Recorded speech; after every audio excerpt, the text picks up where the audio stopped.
Hey guys, welcome back to the channel. In today's video, I'm going to show you exactly how to see your open trades on MetaTrader 5 for PC.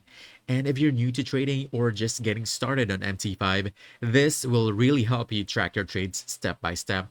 So let's jump right in. If this is what's currently showing on your MetaTrader 5 PC and you want to see your open trades, just go ahead and click View at the top. Then you want to choose Toolbox. And from here, you can already see all of your open trades. Here's mine. And if you have more than one, unlike mine, you can click this and drag this all the way up. And basically that's it. That's how you can see your open trades. If you also want to see your history, just click this history button down here. And that's it. That's how you see your open trades on MetaTrader 5 for PC. If you found this helpful, don't forget to hit that like button, subscribe for more quick guides, and I'll see you in the next one.